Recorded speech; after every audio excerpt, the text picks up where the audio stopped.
Mastering Adverbs of Degree. Understanding scarcely. Hello, English learners. Welcome to today's video. Today, we're diving deep into the world of adverbs of degree, with a special focus on the adverb, scarcely.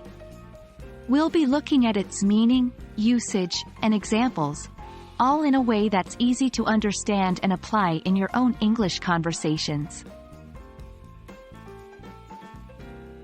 Scarcely is an adverb of degree, a type of adverb that provides information about the intensity or degree of an action, an adjective, or another adverb.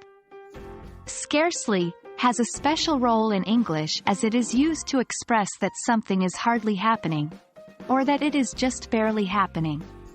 For example, I had scarcely arrived when she started to argue. In this sentence, scarcely is expressing that the action of arriving had hardly occurred when the argument started. To effectively use scarcely in a sentence, it's important to understand that it's typically used with the structure scarcely when or scarcely then.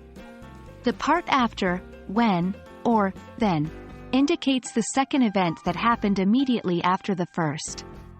Examples: he had scarcely entered the room when the door slammed shut. I could scarcely believe my eyes when I saw the results. Remember, scarcely usually comes at the beginning of a sentence or just before the verb, after the subject.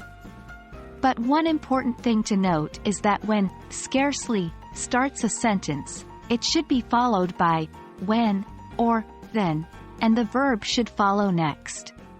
For example, scarcely had I arrived when the phone rang. You might be wondering how scarcely is different from hardly. They both express a similar idea, but the nuance is slightly different. Scarcely implies the event just happened or just accomplished, while hardly emphasizes the difficulty or struggle. For example, I could scarcely see in the dark, meaning, I just managed to see, it was very difficult. I could hardly see in the dark, meaning, it was so dark that it was almost impossible for me to see. That's all for our lesson on scarcely, a unique and useful adverb of degree. Remember, practice makes perfect, so try using scarcely in your own sentences and see how it can enhance your English expressions. Hope this video has been helpful for your learning journey. Stay tuned for more lessons on English grammar. Happy learning, everyone!